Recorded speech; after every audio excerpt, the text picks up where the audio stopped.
एक दिन गलती से एक लड़के ने एक अजनबी लड़की का मोबाइल फोन उठा लिया। बस तभी उसके दिमाग में एक अजीब सा ख्याल आया, क्यों ना इस लड़की की जिंदगी पर नजर रखी जाए। उसने कुछ गड़बड़ करने की ठान ली। फोन को खोला, उसके अंदर का मदरबोर्ड बदल दिया और कैमरे की जगह पर एक खास निगरानी लेंस लगा दिया। फिर उसने फोन को अपने कंप्यूटर से जोड़ा और एक स्पाईवेयर डाल दिया। इसके बाद उसने वैसा ही एक और फोन निकाला और दोनों फोनों को एक साथ सिंक कर दिया। अब वो सब कुछ देख सकता था जो उस लड़की का फोन करता था। अब लड़की को फोन वापस देने का बहाना बनाना था, तो उसने एक वॉइस चेंजर का इस्तेमाल करके उसे कॉल किया और बोला कि तुम्हारा फोन मुझे मिला है, मैंने उसे एक रिपेयर स्टेशन पर भिजवा दिया है, आप वहाँ से ले लीजिए। भोली भाली नाइमी को लगा जैसे कोई फरिश्ता मिल गया हो। वो खुशी खुशी रिपेयर स्टेशन पर पहुंच गई। उसे क्या पता था कि वही शख्स जिसने फोन ठीक करने का दावा किया, असल में उसी ने उसमें जासूसी वाला सिस्टम लगाया है। जैसे ही नाइमी ने अपना फोन वापस लिया, उसकी उल्टी गिनती शुरू हो गई। वो हर चीज जो नाइमी अपने फोन में करती थी, उसकी तस्वीरें, मैसेज, कॉल सब उस आदमी तक पहुंचने लगी। और सबसे डरावनी बात ये थी कि उसके फोन के दोनों कैमरे अब उसकी हर हरकत को रिकॉर्ड कर रहे थे। इतना ही नहीं, वो आदमी उसकी पसंद की चीजें भी जानने लगा। उसे क्या खाना पसंद है, कौन से ड्रिंक पसंद है, किस गेम में रुचि है। फिर वो एक दुकान में पहुंचा जहां नाइमी काम करती थी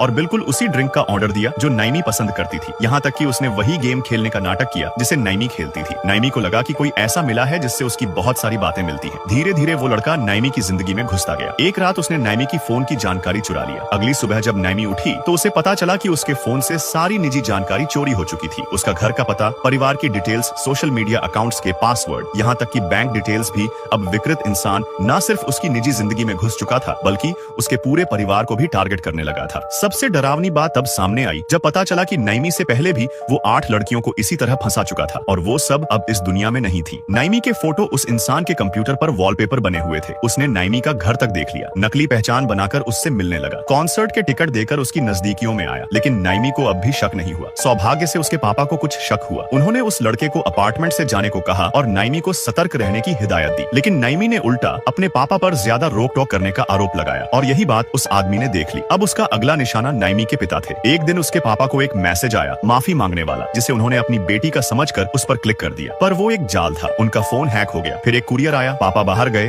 और तभी वो लड़का पीछे से आया, उन्हें मार दिया। इस बीच जैसे जैसे दूसरे पीड़ितों की लाशें मिलनी शुरू हुई, पुलिस उस आदमी के घर तक पहुंच गई। जब पुलिस पहुंची, वो भाग निकला। लेकिन फिर एक दिन पुलिस के एक अफसर को अपनी बेटी की फोटो मिली। वो भी अब उसकी टारगेट थी। उसने पुलिस को छकाने के लिए अफसर की बेटी के फोन का इस्तेमाल किया और पुलिस को दूसरी दिशा में घुमा दिया। जब पुलिस वापस लौटी तब तक सबूत गायब हो चुके थे। लेकिन उस पागल इंसान ने अब भी हार नहीं मानी और फिर वीडियो लाइक करते ही पार्ट 2 मिल जाएगा।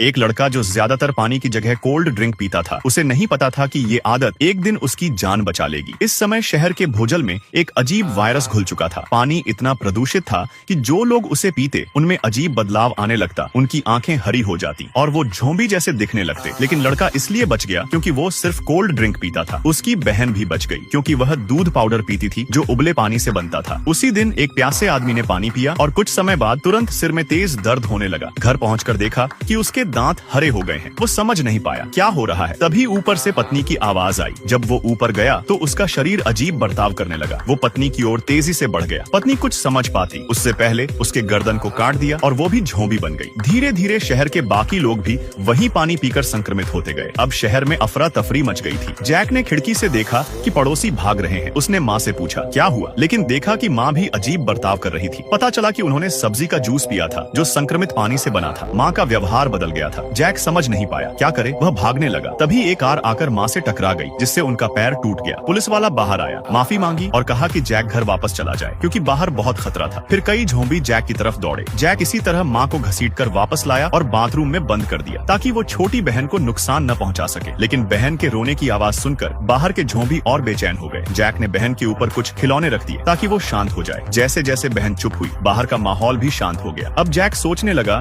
कि इस हालत में बहन के साथ कैसे जिंदा रहे। तभी ऊपर विमान की आवाज आई। सेना वायरस को रोकने की कोशिश कर रही थी। पुल उड़ा दिया गया और बिजली काट दी गई। अगले दिन जैक ने फोन निकाला लेकिन बैटरी खत्म थी। बहन को भूखा देखकर वो बाहर गया ताकि दूध पाउडर के लिए पानी ला सके। उसने कुछ सब्जियां ली और बाथरूम में गया ताकि माँ को खाने के लिए दे सके। लेकिन बहन भी पीछे पीछे आ गई। तभी माँ ने उस पर हमला कर दिया। जैक ने जल्दी से सब्जियां माँ के सामने फेंकी ताकि ध्यान हटे। तभी गलती से एक लोहे की टेबल माँ पर गिर गई और उसकी मौत हो गई। इस घटना ने जैक को डरा दिया। उसे एहसास हुआ कि अब घर में खाना नहीं बचा है। वह सीढ़ी से ऊपर गया और देखा कि जब तक वह शोर नहीं करता बाहर के झोंबी ध्यान नहीं देते। फिर उसे अपनी पालतू बिल्ली याद आई। उसने दरवाजा खोला, आवाज की और लाशों का ध्यान खींचा। जब वो बिल्ली का पीछा करने लगी तो जैक बहन को उठाकर चुपचाप बाहर निकल गया। खाने की तलाश में वो बहन को सुपरमार्केट की ओर ले जाना चाहता था, लेकिन वहाँ का दरवाजा बंद था। फिर वो पीछे के दरवाजे की तरफ गया। जब वह बहुत थक चुका था और हिम्मत हारने लगा तो तभी अचानक दो बड़े हाथों ने उसे अपनी ओर खींच लिया।